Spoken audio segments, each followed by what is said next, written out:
Trading futures and options on futures involves substantial risk of loss and is not suitable for all traders and investors. Oftentimes in futures trading, you have a high combination of leverage and volatility. And although this could be an equation for opportunity, it's also an equation for risk. So be careful. Only fund your futures trading account with risk capital. My personal definition of risk capital is money I could afford to lose, doesn't change my lifestyle, or overly stress me out. As human beings, we make bad decisions when we're under stress, so be in a good spot. Remember, micro contracts could be friends. Take it easy on the day trade margins. You get plenty of leverage without maxing out on those day trade margins on a regular basis. We'll be taking a look at a real-time simulated live NinjaTrader trading platform today, and none of this should be construed as trade or investment advice. Past performance not indicative of future results. Well, good morning, good afternoon, good evening. Welcome to Develop Your Edge with Anthony Crudele. I'll be your co-host, Tom Schneider, CMT with NinjaTrader. And as we do every Thursday morning, 10:30 a.m. Eastern Time, we're going to have a show with Anthony Crudele. How you doing, Anthony? I'm doing great, Tom. I'm excited for this show, as I am for all the shows. But we're going to focus on the checklist before you begin to trade. And this is so important. And this is something that over time, it just becomes an instinct for you as a trader. You know, what your checklist is. It's just things you run through your mind. You think, okay, what do I have to do before the day begins? And I put together my checklist that I look for what I have to do before every single trading day. Yeah, I think it's so important to have a checklist. And you're right. It does become something that you integrate. It just becomes part of a very important routine, right? What's the first thing you do when you sit down at your desk? Maybe even before you get to your desk, what are you thinking? But then when you sit down and focus, it's kind of a natural progression. I like your checklist here. Yeah, I mean, maybe we just kick right off and go right into it. I put together a little picture of my checklist, and we're going to go over all of these today. And we're going to start off with big picture environment. And this is what I think about every single morning. It's when I write my note, my morning plan in our Discord. And I think about what is the big picture environment. And for day traders, some of you may think to yourself, well, why do I really need to know that? Does the macro matter? Do I need to know what the weekly or the daily's doing? Does that really play into what I'm going to do as a trader? And I can tell you this as a scalper early on in my career who was just trying to play for a couple ticks a day per trade, not for the day, but a couple ticks, maybe 4 or 5 ticks, on a bigger trade. You would look at that and say, why would someone who's scalping for really short-term points need to know the big picture environment? But it actually is the most important part of it. And I'm going to get into why that is. And then we're going to talk about market leaders, and because that's also important. We've talked about choosing the best index for you. And there's a lot of divergence in the tape right now. And that is an important thing to understand in markets, because anytime you have divergence, you're going to have push and pull. You don't just have push or pull. All right. And so market leaders is important. Divergence or convergence or confluence. And there's people use different names for when things are working together, confirmations. Right now we have divergence in the indexes, and you also want to look for divergence in indicators. It's very important, and because it's going to help you understand position sizing. And that brings me to the next thing, is risk parameters. And, my risk parameters change quite a bit. And you would say, well, why is that? Well, I do something that I think is not necessarily what a lot of traders probably do. And I actually will accumulate risk. So I will look at my month, and I will say to myself, okay, how much am I willing to risk this month? Let's just say it's $10,000. Okay. I might look at that and say, how many trades based upon what's happening in the market do I want to allocate that risk to it? Right. And people that follow me in my Discord or even on Twitter, it's all free stuff. You see that I'm not super active. I'm definitely more on the swing basis. When it's really busy and I feel like the market's really in a strong trend, I'm going to really look at my risk parameters a little bit differently, because I'm going to be day trading every single day. But if the environment and all the things leading up to it are telling me something a little different, I'm going to choose my monthly risk. And although that may change a little bit throughout the month on how I allocate it, right? It's not going to be per day. I use the number 10,000 is because it's a simple number to say if there's 20 trading days per month, it's 500 per day, it's 10,000, right? And so you might look at that and say, well, if I risk 10,000 per month, I might be risking 500 on a daily basis. But if I don't trade for 3-4 days, can I risk 2,000, 2,500, 3,000 of that 10,000? And that's what I do. And so I find times where I really like a position and I put more emphasis towards it, because to me, that's a time where I want to be in the market and I want to take advantage of it. And so my risk parameters are important based upon the things we've talked about so far with the checklist. Market focus, like right now I'm eyeing crude oil and gold a little bit. And so you want to see what they're doing. And you know that at some point you're going to have to allocate some risk to them. So you make sure you keep note of that. And like right now, I'm mostly focusing on NASDAQ and back to S&P. It was Russell. And, so it'll shift a little bit with the indexes. So you want to make sure you know where your focus is. You want to make sure you have a favored direction. And the reason why you want to have a favored direction is because goes back to position sizing. If I have a bias of direction, I know which side I want to trade more aggressively. For example, a lot of you have probably been in a situation where you'll have a support and resistance level going into a day, and you know that you more likely want to be long, right? And so you look at it and say, I'm going to be buying the dip, right? I'm going to buy the dip. You don't get a chance to buy the dip. The market rallies to resistance, and all of a sudden you put a full position on against the area, against the direction that you wanted to be in. And that's when you typically are going to lose money. And it just happens that way. So, if my favorite direction is one way, I adjust my position sizing accordingly. And strategy based on environment, right? And so some people will see me talk a lot about 3-minute opening range with the VWAPs. You guys all know, if you followed the show even for one day, you probably have seen me talk about that. It's a very important aspect of it. You'll also see me talk about daily Bollinger Bands. You'll also see me talk about 60-minute charts and accumulative VWAPs, where those have been over periods of time. And that is going to be based on the environment. Sometimes I'll look at opening range and be like, okay, it's maybe setting up as a trend down day or up day or a sideways day based upon the parameters I've showed you all. And I might look at the big picture and say, you know what, I'm just going to be really small now because maybe the short term isn't giving me what I want, but I want to be directional. And today just might be a day where I know I have to withstand it and maybe an opposite of what I think could happen. So I'll be really small and be more picky. Or the opening range is really an important part of it because I want to be in a direction and I need guidance from the short-term charts. And so therefore I lean on it more because that's going to support how I would go about managing my risk. And so that's my checklist.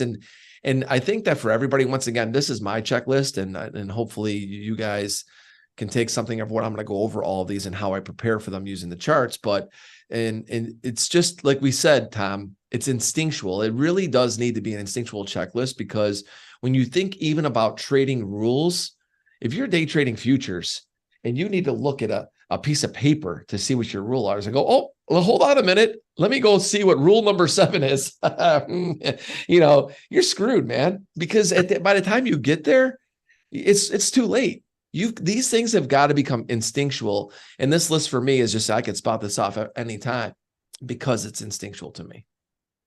Yeah. And I think for new traders, you have to understand that you will get to that point, right? It might be something new to you now. You might take away something you hadn't thought of now, right? What about market leaders? I hadn't thought of that. That's a great idea, Anthony. And so you can incorporate it in your checklist. But if you're 6 months in and you're looking back at your checklist again, maybe it's maybe put a little more attention into why these things happen. And once you understand the why, then I think it makes sense. This is what I want to do. It's like if you enter a room at a party or you enter a room in a business situation, you just don't walk in and start spouting off at what you're there for, right? You have to read the room. You have to read the environment. You have to understand who else is in the room. And I think that's kind of what this checklist helps you to do, but in a futures trading sense. Exactly. I've said many times, no two trades are the same. Why would you treat them the same? We've talked about this as well. If you make $10,000 in a month, or your risk is $10,000, doesn't mean that you have to make 500 per day. Doesn't mean you have to risk 500 per day. You have to understand market environment. And the biggest part of Develop Your Edge, and what I've tried and helped and hopefully taught many of you with your trading is that you're constantly working on this. You have to see what's happening. That's the difference between just being a trader executing a strategy and actually being a successful trader, right? I mean, anybody can come up with a technical strategy to trade. That doesn't make you a trader. What makes you a trader are these types of things: understanding environment. How do I position size? How do I allocate risk? What days should I be allocating more risk? What days should I be allocating less risk? And that, to me, is the difference. That's what Develop Your Edge is about. And that's why this checklist is so important. And I think what I want to do now is I actually want to go to the charts. I'm going to move this over here, and I want to show what the charts look like, because this, to me, when we start doing it, right, and when we start putting together our checklist, and so I'm going to leave this over here on the side of the charts. And what I'm going to do is I'm going to pull up the charts in just a second, and we're going to talk about how I go over, putting all of this together now, right? And so let's take a look at the charts. Let's start with the E-mini S&P. And so we have our checklist. And the first thing I'm going to look at every single day is the daily chart, the big picture environment. Why? Because why is this the first thing I do? Because this really sets the tone. I understand what's happening on the big picture. And I went back and said, well, as a scalper, why does this matter to you? So think about it from this perspective, especially as you grow as a trader. Or, even if you're a trader that maybe gets up to, let's just say 5 micros. We talk about 3 a lot. Maybe you get to 5 or 6 micros. Or maybe you get to 5 or 6 contracts, whatever. You get to multiple contract positions. What ultimately starts to happen is that even as a scalper, you're going to start to want to know, what side of the market am I going to have more people behind me, right? And that is so important to understand, even for a very short-term basis, because you want to anticipate that at support, you're going to get the algos, the big picture traders, the swing traders, all the step in that area. And you would think that's going to have a larger impact across the spectrum of traders, right? A real short-term little trade that you have that's not impacting the big picture brings in a smaller pool of traders. And so therefore, you're going to get less of a response. It might be a little quick response. You might get something, but you're not getting that full party response, right? And so that's why big picture matters, because it helps you with position sizing. Right now, what's happening in the market? So we go to the S&P, and I've talked about this quite a bit with these Bollinger Bands. They're 20-period, 3 standard deviations, and also I have a 5-day moving average. And if you look right now, you can see I put on this fib tool, which is 170, 50, 30, 0. And I discussed this a little bit as well. And we'll maybe, you can maybe go back and check out some of the videos as to why I do this. But this really gives me a breakdown of zones. And when I look at this, I go, the market is 70% off the bottom Bollinger, 30% from the top Bollinger.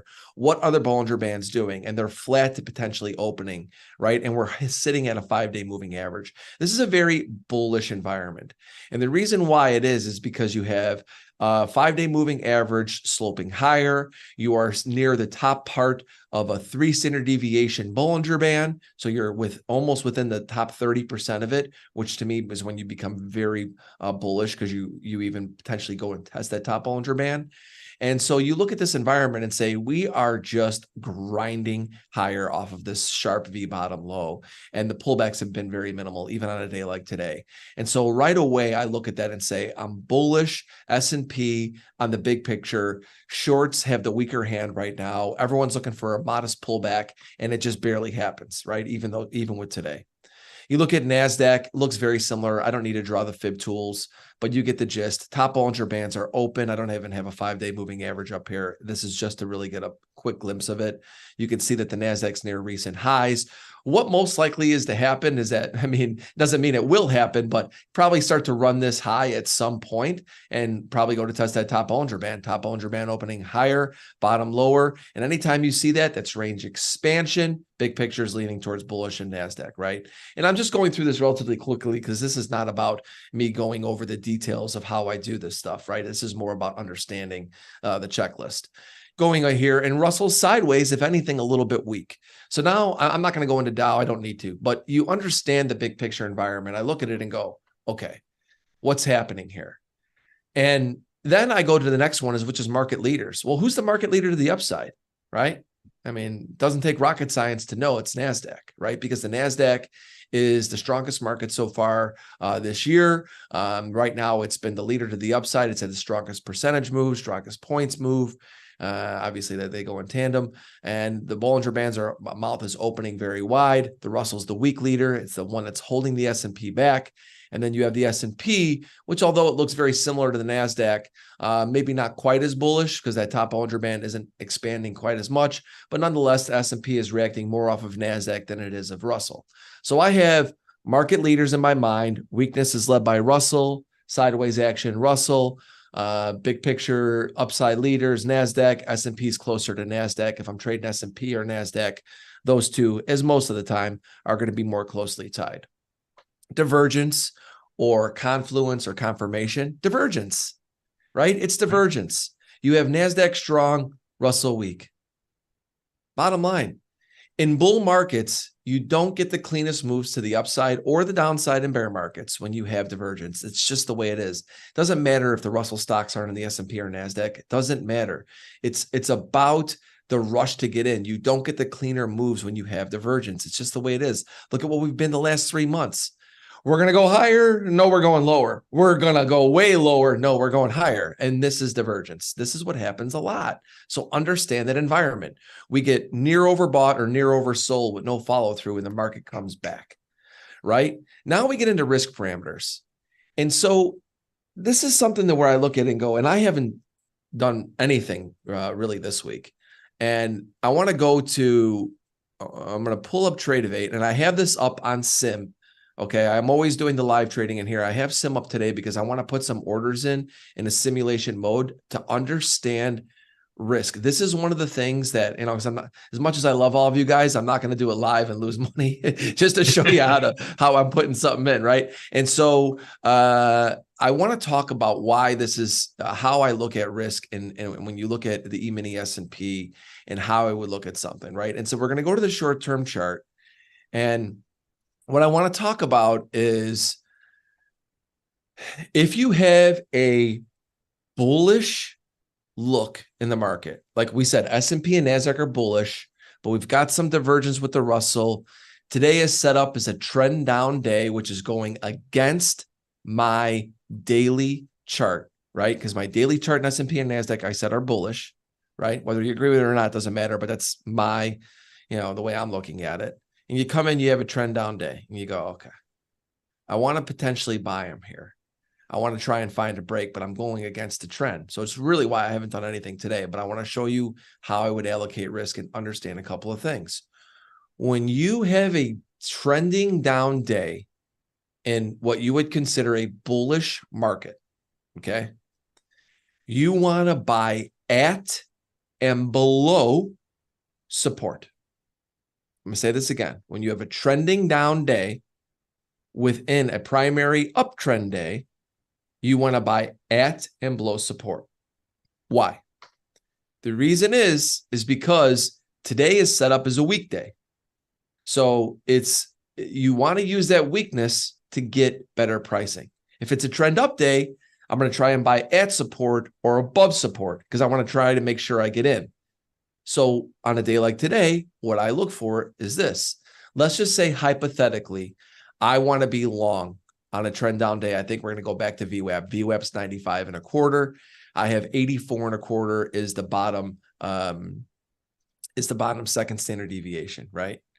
What I want to look for is, and I'm not going to buy above 1 standard deviation. I'm going to buy between 1 and 2, as close to 2 as possible. And I'm going to put my stop just below it. So my stop is going to be, let's just say 83.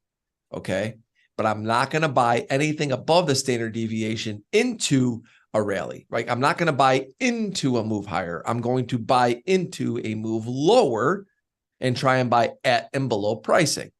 And let's just say hypothetically, my risk is $500, right?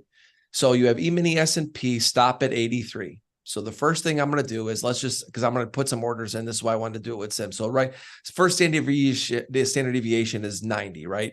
And so I'll just say I'm going to buy one at 89.75. We'll see if I get hit. And actually, let me just get one in at 90 just so I could get the fill in. Okay. Now you can see, what did I say I could risk is $500, right? My stop is 83. So it's $350 of risk. And I put this on here on purpose so you could see $350 of risk, right? What I know is And I could see in here, this is actually on Tradevate, which is NinjaTrader owns. You can see in here how much I could risk per getting up to my 500. Where would I allocate my $500 risk? I want to keep my $500 risk because 84 quarter is down here. I want to try and buy another one as close to my stop as possible because I want to get my risk. I want to get as many contracts as I can on as close to my risk versus further from my risk. So what do I mean by that? Instead of buying an additional one so you say this is 350. So if I were to buy an additional one, let's just say at 88 to 83 is 5 points. It's $250. I'd already be over my 500. I can't buy there, right? Where could I buy 86? 86 to 83 is another 150. I'm probably going to wait and buy another one at 85 on a new low and maybe another one, let's just say at 84. This gives me, if you put in your stop here, right? 1, 2, 3. I've got 350 on the original. I've got 100 on the 85, and I've got 50 on the 84, which gets me to 500. And the reason why I'm using this as an example is because I might start to buy something right at standard deviation 1, but I'm going to potentially add as close to risk as possible. So who knows? I know it's really close to a really potentially tight stop, but I know I'm wrong right away. I allocate my risk. That's it. It burns me out. I am not going to be adding to any sort of position into a move higher. And maybe you would go to micros or something to take that risk down. But the point of it is you know how to allocate risk on that day. I am not going to buy into a rally on a day like today. I'm going to buy into a break because I think as we start to go lower, second standard deviation holds, right? And maybe we get a bounce back up to VWAP. That's something to think about. Okay. And so maybe, Tom, I bring you in real quick about this. I know we're running a little bit short on time, but that's an important point as to why I lead up to that. Well, and that's the importance of knowing what your bias is going into the trading day, long-term bias versus short-term bias, right? You're long the long-term, but we're seeing it's a down day. You don't want to buy into headwinds, right? You want to give yourself as much room as you can to get that better price, realizing on a down day, you're probably not going to see an explosive rally. So why would you buy towards the higher end? You'd want to buy at the lower end. Exactly. And you get that from these beginning check marks. Then you go market focus. What is my market focus? S&P and NASDAQ, right? And so the risk parameters part is where it is in the checklist is not necessarily the trading aspect. It's in my mind before I trade, right? That's so just so everyone knows, I'm not trading and then going, oh, what market focus do I have? Market focus is also, is obviously before you're executing. And I look at it and go, which markets do I want to be long, S&P or NASDAQ? I'm not trying to buy the Russell today. Russell's a two-way tape. If anything, I look at the Russell on extremes and I can buy it or sell it. Most likely it's just a two-way tape. It doesn't have clear direction. So I'm favoring NASDAQ and I'm favoring S&P, both in my favorite direction to the buy side. Strategy based on environment. This fits in also to all of this. Right now, I'm really leaning a lot on the 3-minute opening range and the VWAPs and the standard deviation bands. Why? Because right now, we are in this part of the market where we're digesting, right? And we had this big move higher, and it's not just trending up. I think that we can rally, but on a day like today, with a trend down day, I can't just step in and be long based off of the daily chart. I can't swing position long when this day is indicating short to me. If this was a trend up day, great. I would just be more aggressive to the buy side in as fast as I can and try and hold them. But because it's a downside day within trend, the 3-minute standard deviation bands and opening range is important to me because it's really helping me understand the type of day it is. And really the short term could almost start to shift what that bigger picture bias is, right? And we'll see how the day unfolds. But, for me, the shorter term parts, shorter term strategies are really important because they help guide me. Right. I mean, like a day like today, if I just looked at the daily chart coming into the day and I didn't look at what was happening here, I might have already been long.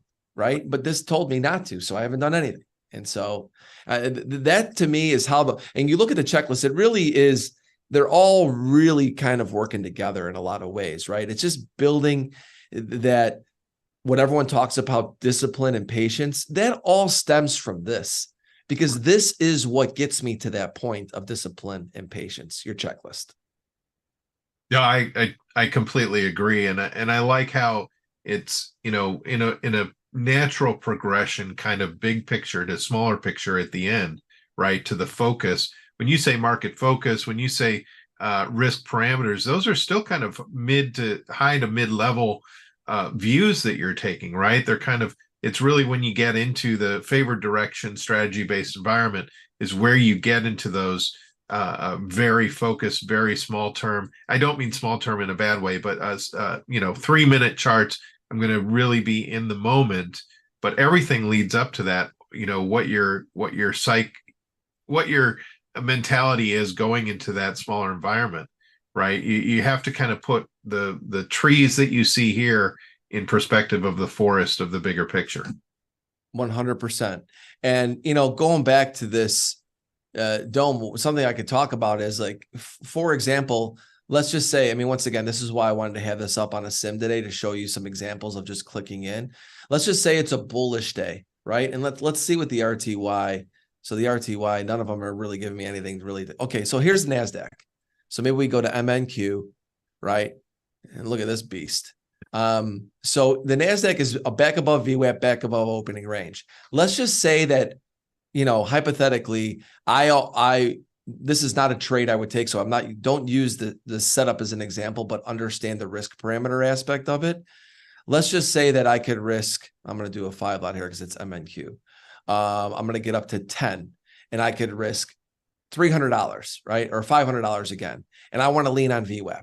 And I know that VWAP, we're going up. I want to be able to buy momentum. I have a bullish outlook. We're above VWAP now for the day, and I want to get in. Oh, it just got above it. I didn't have a chance. That's when you step in and you buy blip fills, right? And you look at it, and it's not showing the risk parameters. Let me do this. Oh, I have to go back up to settings. Doesn't matter. I wasn't prepared to show this on here. But the point is like now I'm going to be really aggressive right above the 82. Which is the VWAP. And so now I'm going to try and buy another something right in front of it. Now I'm getting above my level is the point I want to put, right? And I say, okay, I'm in above this area now because I'm trying to go with potentially the upside leader. And so therefore I allocate my risk quicker in the market versus on what I showed in the S&P where I'm more like, oh, I am really waiting for price to come to me. And that's the difference. When I talk about risk parameters, and this is why it's so important, because you might get a trend up day in an uptrend, and I know many of you traders out there have probably been in this position where you're like, oh, I'm waiting for it to come to support because I'm going to be disciplined, and you don't get in. That's when you have to either you allocate the days where you did nothing. Like for me, I did nothing. I allocate my risk to a more important day because now I have what I want and I make sure I get in, right? And so therefore, I'm willing to pay up in price a little bit. I'm willing to widen my stop a little bit. I'm willing to put on more risk because I need to be in this position. And most of the time, if you're right in that position, you're not going to get near that stop, right? Because it's going to work out in your favor if the market respects your work in that exact moment. But that's the point of it, right? And most people are allocating more risk when the market's giving them more opportunity and price. And that's the opposite way to think. Because if the market's letting you buy all the dips you want today in the S&P and even in the NASDAQ because it's set up as a downtrend day, but this goes back to like, look at this move down lower in NASDAQ. It's why you don't chase rallies in a trend down day in an uptrend market. Because you have to let price come to you in this situation. But there are other days where it's going to be the opposite and where you have to just get in and you have to allocate your risk parameters accordingly. Well, appreciate that, Anthony. And don't apologize for using the sim. We use the sim all the time, for our purposes to show you, what we're thinking.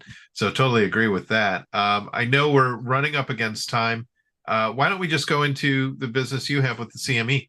Yeah, I mean, CME just announced micro Henry Hub natural gas. Not announced, but they're actually they're live now, which I think is a great product. And it's the MNG. and they're in these right now. And everybody talks about trading energy markets. You've got a lot of geopolitical things going on right now. And natural gas was a bigger product, probably too big for most retail traders, but not anymore. They've got micro Henry Hub natural gas. And I just want to make sure that your traders out there knew that, because if you're going to get into the energy market, I highly suggest starting with micro crude oil and micro natural gas, because these bigger products are a bit they're a bit expensive, I think, for retail traders. And I think this is a great way to get in. And it's also micro options as well. So I think that this is really great. I'm so glad to see CME do this, because it allows people to get into energy markets that most likely they wouldn't have never have gotten in, because you're not going to just come in and just start trading natural gas or crude oil without some exposure to it first. And this allows that. Yeah, I agree. It makes that transition from simulated trading to a live trading a little more easier when, a little easier when you can have the micro contracts. No, it's a great time, and great timing for natural gas too, right? To do that. This is the time where you start to see a little more volatility in those markets. So thanks for that. And Anthony, I think you covered so much today. Hopefully viewers, you might have to rewatch this one, right? And watch it until you get it. I think there was a lot of wisdom here, and appreciate you sharing that with us, Anthony.